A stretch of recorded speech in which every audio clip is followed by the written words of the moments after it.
CG TET एवं शिक्षक भर्ती परीक्षा, MP TET, UP TET, REET, B TET, J TET, P TET, S TET, HP TET, A TET, UK TET, इन सभी TET के प्रश्नों का समावेश पर्यावरण अध्ययन कक्षा पहली से पाँचवीं के शिक्षकों हेतु विस्तृत विश्लेषण एवं व्याख्या सहित सॉल्व पेपर 30 वस्तुनिष्ठ प्रश्न पार्ट 2। ये दूसरा पार्ट है।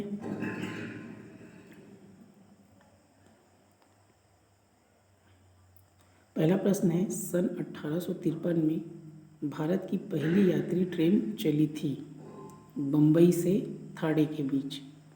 भारत की पहली यात्री ट्रेन 16 अप्रैल 1853 को बम्बई से थाड़े के बीच चलाई गई थी। यह दूरी 34 किलोमीटर थी।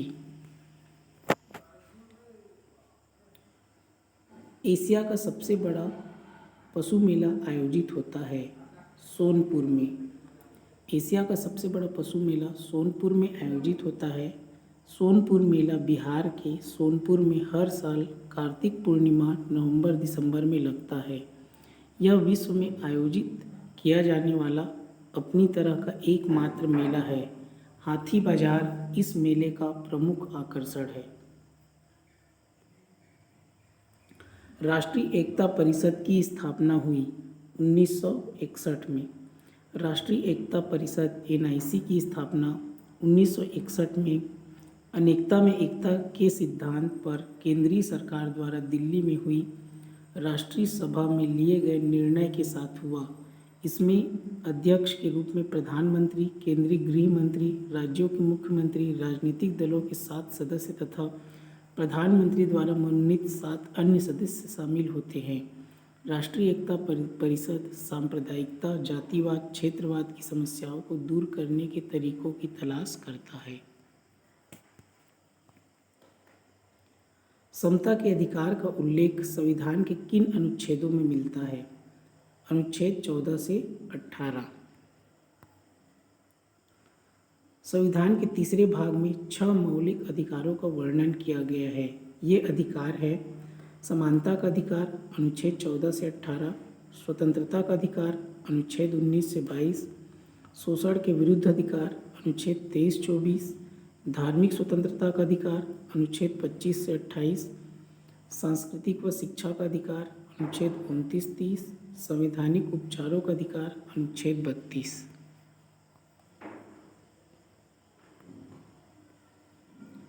किस देश में लचीला संविधान लागू है? United kingdom. यूनाइटेड किंगडम में लचीला संविधान लागू है।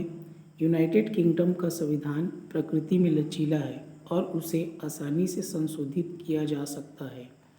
वहाँ सामान्य कानून और संवैधानिक कानून में अंतर नहीं किया जाता, अर्थात संशोधन उसी सामान्य संसदीय प्रक्रिया से हो जाते हैं जिससे सामान्य कानून बनाए जाते हैं। भारत का संविधान कठोर तथा लचीला दोनों है। निम्नलिखित में से किस प्रदेश में रेनडियर पाया जाता है? टुंड्रा प्रदेश में। रेनडियर टुंड्रा प्रदेश में पाया जाता है। रेनडियर टुंड्रा प्रदेश के निवासियों के लिए परिवहन और माल ढुलाई के काम में आते हैं। ठंड से बचने के लिए यहाँ के निवासी रेनडियर की खाल पहनते हैं तथा भोजन के रूप में रेनडियर के मांस तथा दूध का उपयोग करते हैं।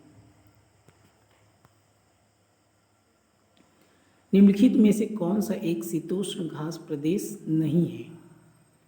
तो इसमें आएगा आपका कंपास। इसे आपको याद रखना है। ये उष्ण कटिबंधीय घास स्थल है सवाना, कंपास, लानोस, और शीतोष्ण कटिबंधीय घास स्थल है pampas, prairie, weld, steppe, downs.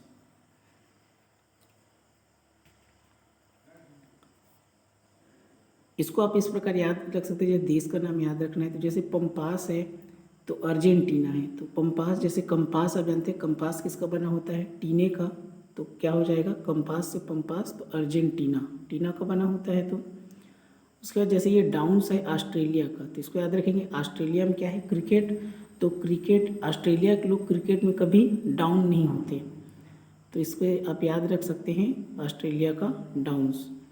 यहाँ से प्रेरी उत्तरी अमेरिका, तो याद रखना अमेरिका क्या है सबसे पावरफुल है, तो सबको क्या है प्री है, तो प्री से प्रेरी उत्तरी अमेरिका। वेल्ड का याद रख लेंगे, जैसे दक्षिण अफ्रीका, अफ्रीका में क्या है घना जंगल है, तो वाइल्ड एनिमल जंगल में क्या रहता है जंगली जानवर रहता है, तो वाइल्ड एनिमल, तो वाइल्ड से वेल्ड और अफ्रीका।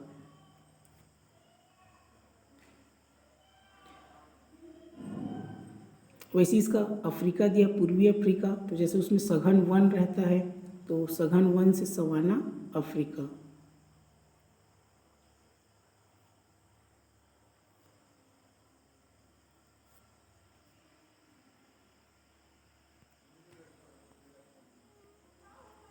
जनसंख्या के आकार के अनुसार बृहत्तम महाद्वीप है, मतलब बड़ा महाद्वीप है जनसंख्या के अनुसार, तो आएगा आपका एशिया आएगा इसमें।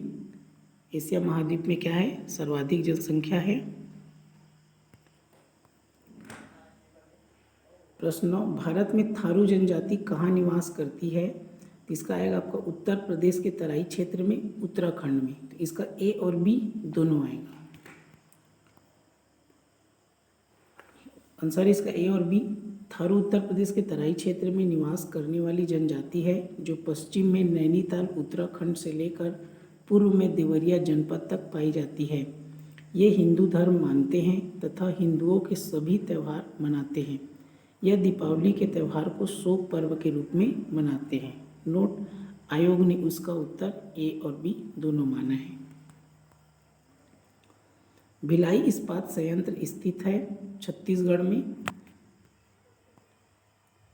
भिलाई इस्पात संयंत्र भारत के छत्तीसगढ़ के भिलाई में स्थित इस्पात कारखाना है। यह भारत का पहला इस्पात उत्पादक संयंत्र है तथा मुख्यतः रेलों का उत्पादन करता है। इस संयंत्र की स्थापना सोवियत संघ की सहायता से 1955 में हुई थी। भारत में महिलाओं के लिए आरक्षण की व्यवस्था कहाँ है?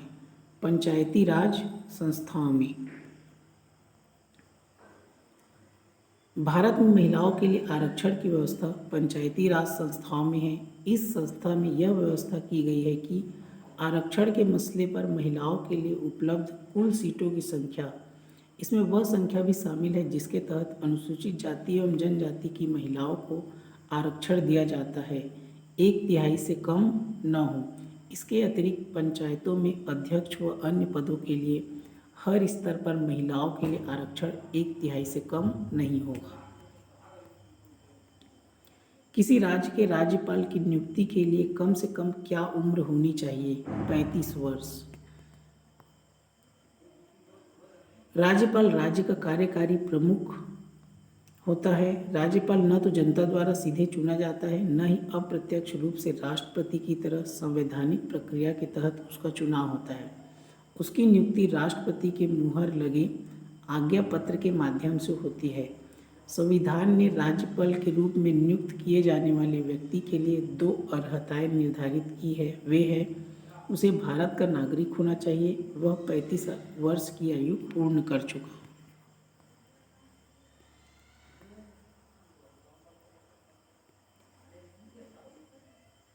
इसमें सही मिलान करना है। इसमें आएगा आपका क्या आएगा, भारतीय संघ का आएगा प्रधानमंत्री, राज्य में आएगा राज्यपाल, निगम में आएगा मेयर, ग्राम पंचायत में आएगा सरपंच। इस प्रकार है आपका ये भारतीय संघ का प्रधानमंत्री, राज्य का राज्यपाल, नगर निगम मेयर, ग्राम पंचायत सरपंच। अनुच्छेद 356 का प्रथम प्रयोग कब और कहाँ हुआ? केरल 1959 में। अनुच्छेद 356 का प्रथम प्रयोग 1959 में केरल में हुआ था। नगर निगम द्वारा कौन सा कर लगाया जा सकता है? गृह कर, चुंगी कर, मनोरंजन कर, उपरोक्त सभी। नगर निगम सर्वोच्च शहरी स्थानीय व्यवस्था है। प्रायः 5 लाख से अधिक जनसंख्या वाले शहर में नगर निगम बनता है। हर नगर निगम का एक अध्यक्ष होता है जिसे मेयर या महापौर कहते हैं। नगर निगम शहर में निजी मकान या जमीन पर गृह कर लगाती है। नगर निगम चुंगी कर भी लगा सकती है। इन करों के अलावा किसी भी मनोरंजन पर टैक्स कर ले सकती है। जैसे फिल्म प्रदर्शनी, सर्कस, नौटंकी आदि पर। संसार का सर्वाधिक समस्याकारी जलीय खरपतवार, जिसे बंगाल का आतंक भी कहते हैं, वह है एकोर्निया क्रॉसिपस जलकुंभी। एकोर्निया क्रॉसिपस जलकुंभी पानी में तैरने वाला एक समस्याकारी, तेजी से फैलने वाला जलीय खरपतवार है। यह पौधा रुके हुए जल में सर्वाधिक वृद्धि करता है, जो जल से ऑक्सीजन खींच लेता है, जिसके परिणाम स्वरूप मछलियाँ मर जाती है। जलकुंभी सबसे पहले भारत में बंगाल में अपने खूबसूरत फूलों और पत्तियों के कारण लाया गया था। भारत में इसे बंगाल का आतंक कहा जाता है। वायरस के अजैविक होने का लक्षण है, इसको क्रिस्टल के रूप में परिवर्तित किया जा सकता है।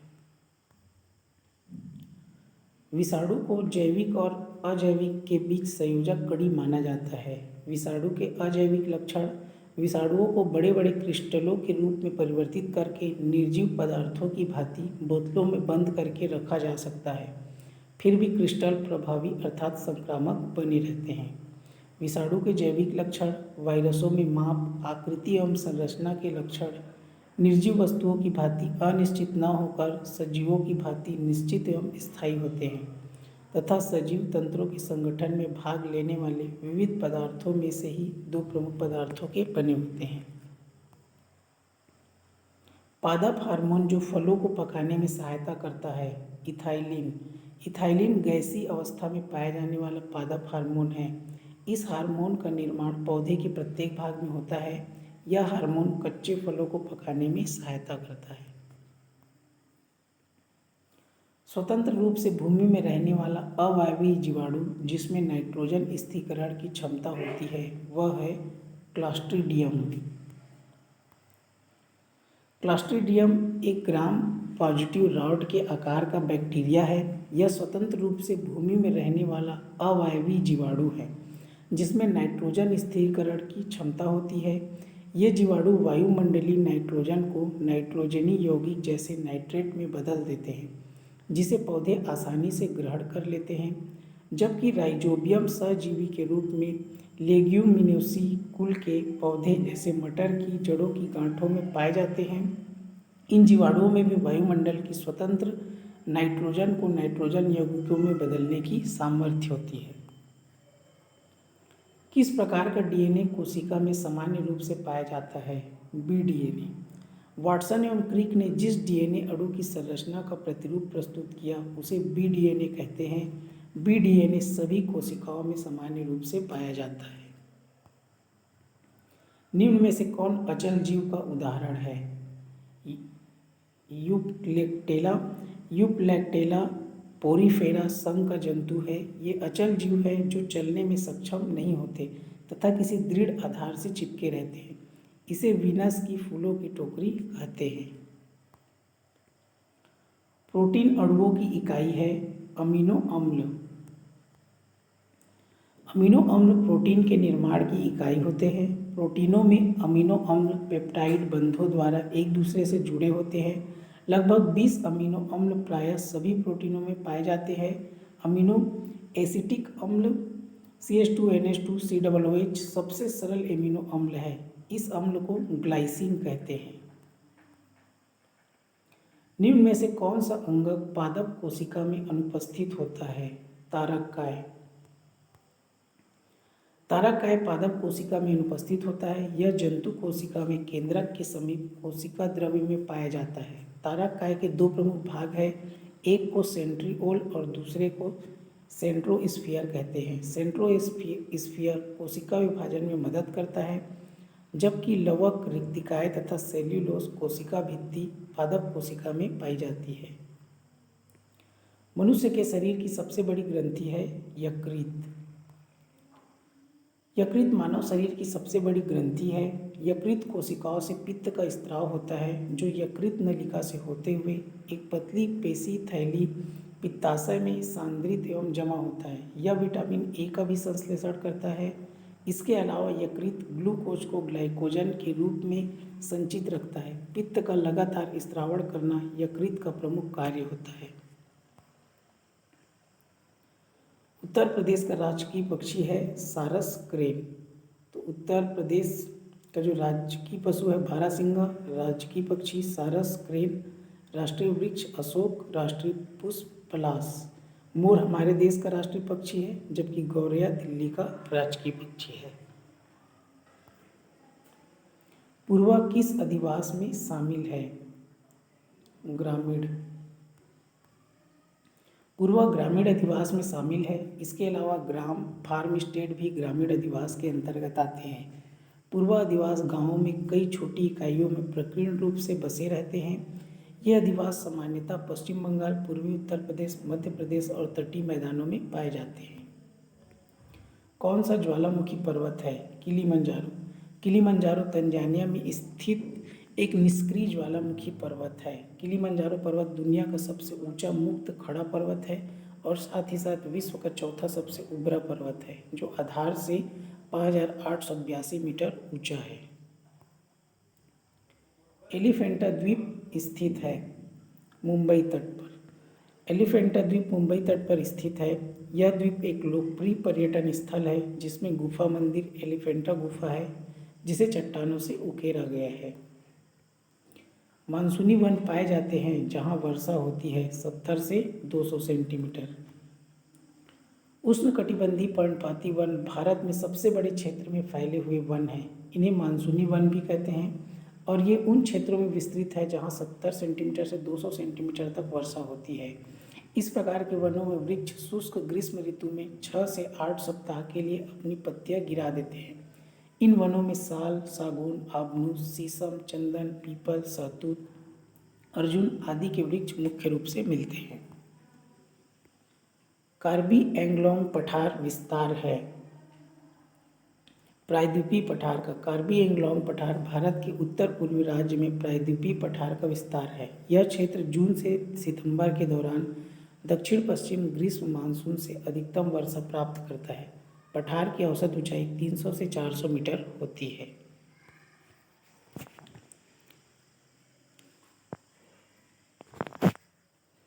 ये रहा आज का 30 वस्तुनिष्ठ प्रश्न। इसी प्रकार के प्रश्न नेक्स्ट वीडियो में मिलेंगे, विस्तृत विश्लेषण एवं व्याख्या सहित। ये सभी प्रश्न आपके CGTET एवं शिक्षक भर्ती के लिए बहुत ही महत्वपूर्ण हैं।